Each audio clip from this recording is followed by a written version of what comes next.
Hai, Assalamualaikum. Bertemu kembali bersama dengan saya, Rusdi Rusli. Okey, pada kali ini saya akan menunjukkan permintaan anda untuk mereaksi satu lagi video. Soal bahasa juga. Saya kurang tahu kenapa anda suka kasih video tentang bahasa kepada saya. Mungkin anda suka saya menerima kenyataan ya berbanding dengan orang-orang Malaysia yang lain yang agak sedikit kurang suka. Ya, saya sebenarnya kalau benda itu bagus, kita boleh belajar dan betul. Bagi saya tidak ada masalah, walaupun itu mungkin bunyinya ada sedikit sakit, tapi kalau itu bagus untuk Malaysia, kita belajar guys. Okey, jadi kalau memang tujuannya untuk merendah-rendahkan Malaysia ataupun Indonesia, menurut saya penonton juga bisa membedakan mana yang harus kita dukung, mana yang harus kita tidak harus didukung kan. Jadi kalau benda itu bagus, ya kita ambil, kita harus terima kenyataannya. Jadi di video kali ini seorang profesor mengaku jujur ya, mengaku jujur bahawa Malaysia tidak akan mungkin bisa ke tahap seperti apa bahasa Indonesia capai saat ini. Jadi saya juga jadi penasaran, kenapa profesor pakar bahasa Malaysia berkata seperti itu. Pasti ada alasan-alasan dan kenapa Malaysia nggak bisa sampai ke tahap itu. Mungkin ada juga rencana-rencana yang Malaysia bisa lakukan. Semoga bahasa Malaysia bisa seperti mana bahasa Indonesia guys. Jadi ayo kita sama-sama saksikan videonya seperti apa. Bagi mereka yang terus mendukung channel ini, memberikan like, comment, share dan subscribe, terima kasih banyak saya ucapkan. Teruskan mendukung channel ini. Berikan video-video terbaik yang dan memberikan edukasi, dan berikan komentar-komentar yang positif. Saya Rusdi Rusli dari Malaysia ingin ucapkan salam persaudaraan, salam cinta damai, salam mendukung hal-hal yang positif buat kita semuanya. Semoga hubungan Malaysia-Indonesia tetap kompak dan saling menghormati dalam apapun hal-hal yang baik guys. Amin. Jadi ayo kita sama-sama saksikan seperti apa videonya dan kira 3, 2, 1 jom. Profesor Malaysia, kita tidak bisa ke tahap Indonesia. Bahasa Melayu akan mengecil. Wow. Kenapa guys? Jadi sebab kalau kita tengok di Indonesia, ini pandangan saya peribadi. Kita tak mungkin sampai ke tahap itu. Sebabnya negara Indonesia itu video baru guys, 20 Disember 2023. Bahasa Melayu akan berubah daripada menjadi bahasa besar, Melayu akan menjadi bahasa kecil. Wush. Bahasa Melayu berubah menjadi daripada bahasa besar menjadi bahasa lebih kecil guys. Kenapa? Hai guys, jumpa lagi. Kali ini kita akan membahas nasib bahasa kebangsaan Malaysia. Oke. Ada pandangan dari Profesor Teo Kok Seong mengenai bahasa Melayu Malaysia. Ini familiar wajahnya guys. Ini bahasa Melayu cenderung dianggap tidak memiliki nilai ekonomi oleh orang Malaysia sendiri. Yuk kita simak videonya ya. Ayo. Kita tengok contohlah sekarang ni, kalau kita nak memohon pekerjaan, wajib mesti ada bahasa Melayu, mesti kena pandai Mandarin, tidak ada pilihan untuk mahir dalam bahasa Melayu itu sangat kurang. Adakah ini yang mendorong kepada persepsi atau pandangan bahawa bahasa Melayu ni tidak dinampak penting untuk diangkat sebagai bahasa rasmi negara? Sebentar ya guys. Sebentar ya guys, minta maaf. Di Malaysia itu guys, kalau kita mau memohon pekerjaan di Malaysia itu, makin banyak bahasa kita pakai, makin perusahaan suka. Lagi-lagi dua bahasa ini, bahasa Inggris dan juga bahasa Mandarin. Oke, kalau cuma bisa bahasa Malaysia itu biasa amat. Sepatutnya kalau bisa bahasa Malaysia itu sebenarnya harus diberi keutamaan kan. Tapi ini beda di Malaysia. Harus kalau bisa berbahasa Mandarin dan juga bahasa Inggris itu akan lagi laku guys. Aneh, sangat-sangat aneh. Seharusnya di Malaysia itu pakailah bahasa Malaysia kan. Kenapa harus menggunakan bahasa-bahasa asing yang lain? Begitu. Tapi kita nggak tahu. Adakah itu salah satu? Saya juga kurang tahu. Menurut anda gimana guys? Di Indonesia seperti apa? Adakah sama seperti di Malaysia ataupun beda? Mungkin anda boleh tuliskan di ruang komentar guys. Ayo kita lanjut. Hal ini saya ingin berkongsi satu kisah benar. Oke, kisah benar guys. Sebelum Hari Kemerdekaan tahun ini, saya dijemput untuk memberi syarahan ini bahasa Melayu baku guys. Di bangunan parlimen itu, dan ia dianjurkan oleh pihak parlimen.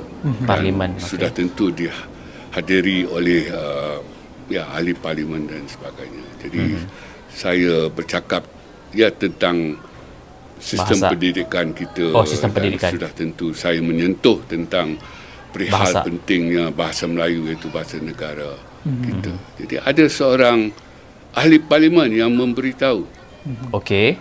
maklum balaslah, memberitahu komennya kepada syarahan saya bahawa bahasa Melayu tidak ada nilai ekonomi jika Wah. dibandingkan dengan bahasa Cina, apatah lagi dengan bahasa Inggeris. Memang betul, kita akui bahawa bahasa Melayu tidak ada nilai ekonomi setinggi itu, Okey. dan ya kita akui. Tetapi sebagai rakyat kita harus tahu nilai bahasa Melayu itu terletak pada nilai kenegaraan itu. Nilai kenegaraan, bukan Ia- nilai ekonomi ia nilai identiti kenegaraan. nasional untuk Malaysia, ia identiti budaya. Lebih mahal guys, lebih mahal dari nilai Jati ekonomi diri itu. itu.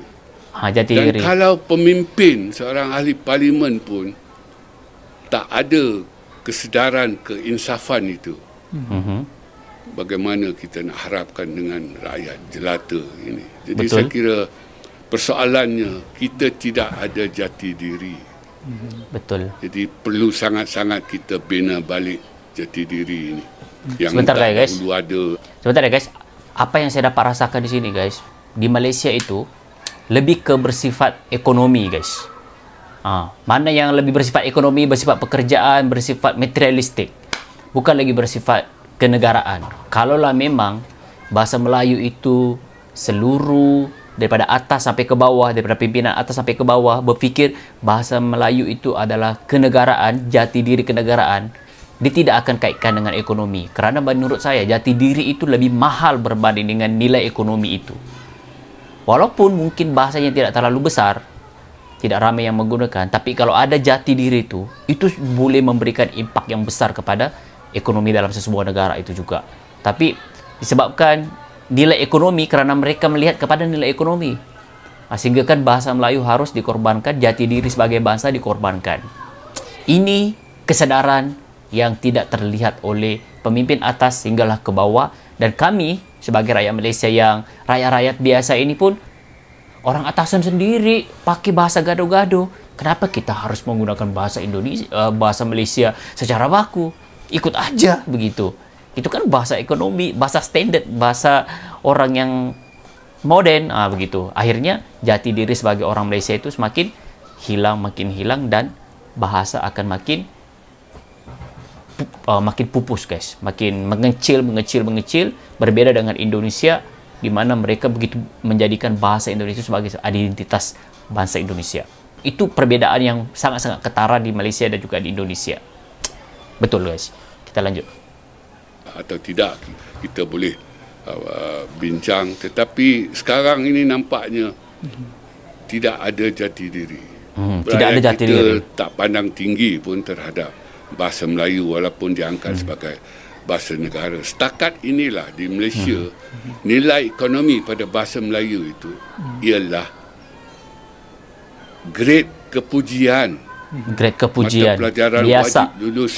Kalau di Malaysia Untuk itu cemerlang. lulus seluruh peperiksaan SPM itu. Itu saja nilai ekonominya. Lebih tak Cukup ada lebih lulus. daripada itu. Jadi kita perlu fikir. Ahli-ahli ekonomi kita perlu fikir bagaimana kita nak tambah nilai ekonomi pada bahasa Melayu kita itu. Dan saya kira jauh lebih penting daripada usaha kita menambah nilai ekonomi itu ialah sikap kita. Dan sikap orang Melayu itu sendiri penting. Sebab orang Melayu perlu memberi teladan yang baik kepada yang bukan Melayu ini. Untuk sama-sama bangga terhadap bahasa Melayu, sayang dan kalau boleh setia. Tapi nampaknya orang Melayu sendiri pun tak ramai.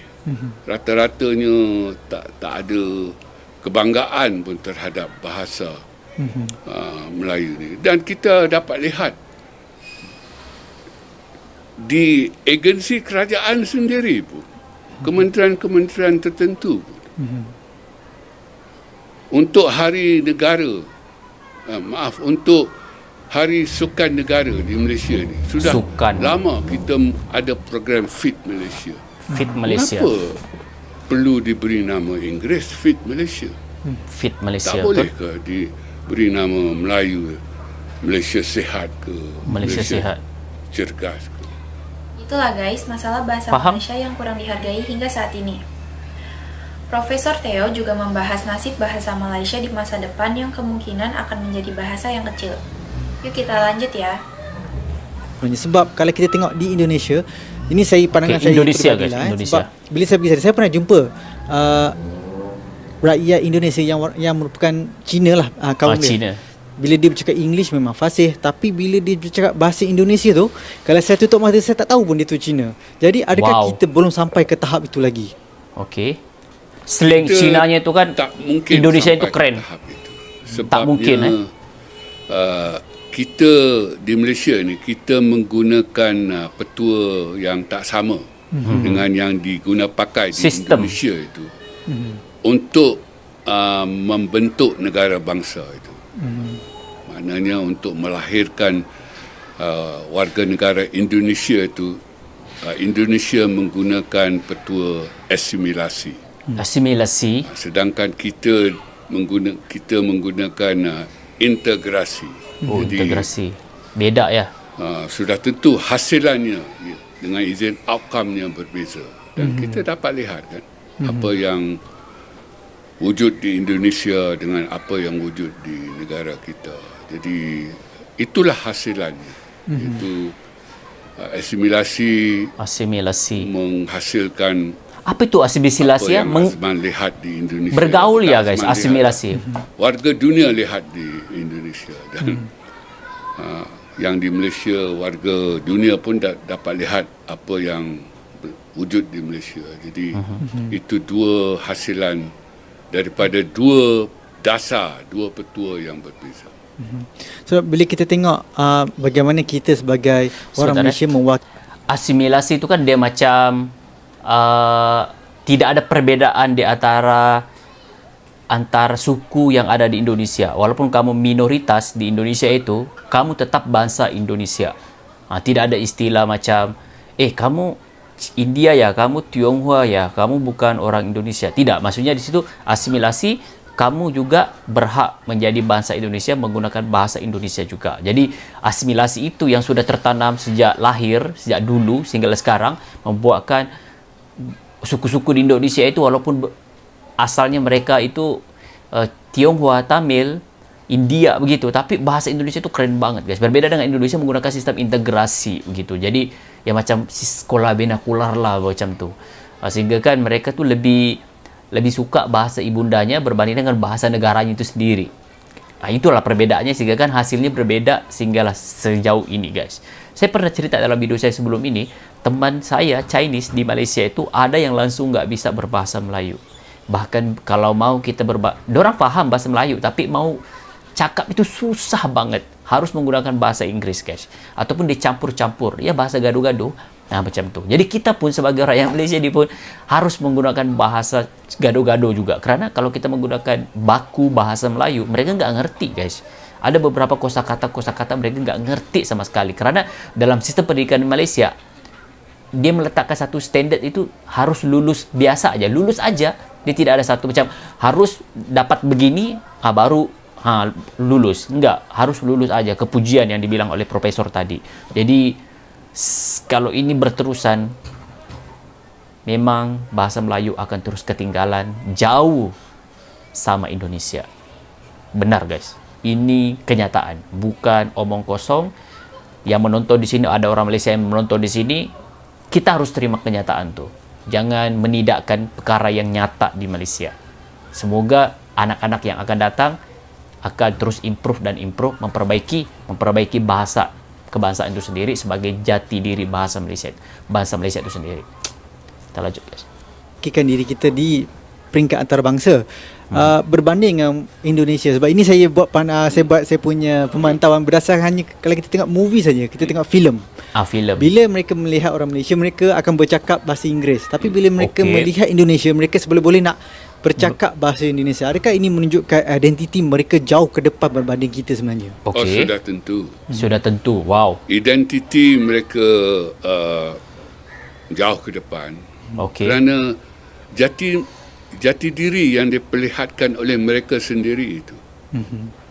Jadi itu sebab jati diri itu penting bagi kita juga, supaya orang dapat melihat kita dan juga menilai kita sebagai lebih tulen lah. Seperti yang mereka lakukan terhadap orang-orang Indonesia. Dan bagi saya itulah hasilan asimilasi yang cukup berjaya dalam hal penyatu paduan rakyat dan juga dalam hal proses pembentukan negara bangsa itu, dalam melahirkan warga negara yang mutu kewarganegaraannya cukup tinggi dan terselah sekali. Jadi sekarang saya lihatlah bahasa Inggeris tu nampak seperti lagi statusnya lagi tinggi pada bahasa Melayu. Ni di Malaysia lah, saya rasa Prof pun nampak hakikat yang sama. Cuma persoalan dia sekarang ni, yang buatkan saya risau sekarang ni, apabila kita nak ketengahkan bahasa Melayu akan dapat tentangan. Malah tahun ini saja Perdana Menteri sendiri, Datuk Seri Anwar Ibrahim, berkali-kali ingatkan supaya kita kena martabatkan bahasa Melayu, tapi seolah-olah tak ada impact daripada seruan tersebut. Jadi kebimbangan saya dan juga soalan saya untuk kali ini ialah, adakah kita menuju ke arah bahasa Melayu yang semakin pupus? Langkah harapan nanti bahasa Melayu akan pupus. Buat masa sekarang bahasa Melayu ibarat melukut di tepi gantang. Tak penting. Melukut di tepi gantang. Tak penting, guys. Jadi kesian banget bahasa Melayu. Ia sesuatu sangat-sangat perlu dilakukan untuk memartabatkannya. Dan kalau tidak, ia akan pupus dalam erti ia mengecil, menjadi bahasa kecil. Bahasa kecil, guys. Jadi sebelum ini dengan peranan yang penting-penting yang dimainkan oleh bahasa Melayu itu, kita dapat lihatlah bahasa Melayu itu sebuah bahasa yang besar. Tetapi sekarang kita juga dapat lihat peranan penting bahasa Melayu itu diambil alih satu persatu, kadang-kadang perlahan-lahan, kadang-kadang dengan mendadak oleh bahasa Inggeris. Jadi tak lama lagi kalau kita tak kawal keadaan ini, bahasa Melayu akan berubah daripada menjadi bahasa besar, bahasa Melayu akan menjadi bahasa kecil. Dia tak pupus, maknanya tak hilang selama-lamanya seperti tapi dia mengecil. Pupusnya haiwan tertentu tak ada. Tetapi kepupusan itu akan berlaku dalam pengertian peranjakan bahasa. Bahasa Melayu sudah beranjak daripada menjadi bahasa besar, bahasa kecil, hebat, menjadi bahasa kecil, bahasa tak hebat. Jadi kalau kita dapat insafi perkara ini, saya kira nasi belum menjadi bubur. Dan kalau kita biarkan sahaja perkara ini berlaku, dan kalau pada ketika itu nasi sudah menjadi bubur, tak ada apa-apa yang dapat kita lakukan.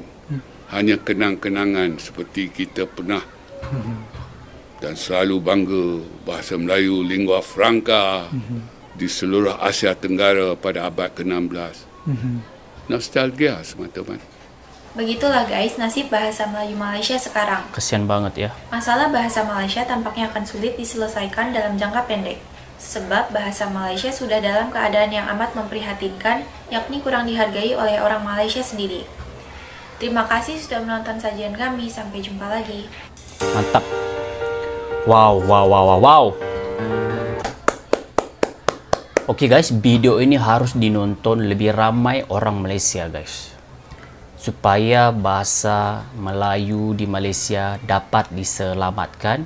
Semoga anak-anak bangsa Melayu dapat keinsafan, menjaga jati diri mereka sebagai bangsa Malaysia guys. Okey, jadi ini keadaan yang terjadi di Malaysia guys. Ini bukan cerita omong kosong ataupun cerita biasa-biasa ataupun cerita yang ya biasa, gosip-gosip begitu, bukan. Ini kenyataan yang berlaku di Malaysia. Berbeda di Indonesia, kalau kita boleh lihat, bahkan saya sendiri pun menggunakan bahasa Indonesia. Betapa kuatnya pengaruh bahasa Indonesia sehingga saya sendiri terjebak ataupun antusias mau belajar bahasa Indonesia. Okey, jadi di sini kita boleh melihatlah kalau orang Malaysia bisa insaf secepat mungkin, nasi tidak akan jadi bubur guys, masih bisa diselamatkan guys. kerana mereka melihat bahasa yang memiliki nilai ekonomi yang tinggi itu yang akan menjadi prioritas di Malaysia. Sedangkan mereka lupa sebenarnya bahasa Melayu walaupun nilai ekonomi tidak seperti bahasa Mandarin dan juga bahasa Inggeris, tetapi kualitas bahasa Melayu Malaysia itu sendiri adalah melambangkan jati diri bangsa Malaysia itu sendiri. Jadi semoga orang-orang Malaysia bisa menonton video ini dan belajar dan memperbaiki untuk generasi seterusnya. Buat pemimpin-pemimpin atasan, janganlah menggunakan bahasa gaduh-gaduh lagi. Janganlah, kerana anda itu idola ataupun pusat perhatian bangsa Malaysia. Jadi kalau orang pemimpin atasan sendiri menggunakan bahasa gaduh-gaduh, bahasa rujak, pasti yang di bawah juga akan ikut, guys. Okey? Jadi terima kasih Indonesia kerana terus memberikan teguran-teguran, sindiran-sindiran buat kami di Malaysia untuk memastikan bahasa Malaysia itu menjadi bahasa kebanggaan, bahasa jati diri bahasa Malaysia, guys. Kami sangat hargai, dan kalau saya secara peribadi, saya tidak ada rasa macam tersinggung ataupun terasa hati. Bahkan terima kasih kerana anda terus memberikan video-video yang agak sedikit panas bagi segelintir warga Malaysia, tapi menurut saya ini video edukasi yang sangat-sangat baik untuk masa depan Malaysia itu sendiri, iaitu bahasa Melayu, guys. Jadi itu saja untuk kali ini. Kalau ada apa-apa opini anda, tuliskan di ruang komentar. Sampai ketemu lagi dalam video seterusnya. Salam hormat. Assalamualaikum warahmatullahi wabarakatuh. Dadah.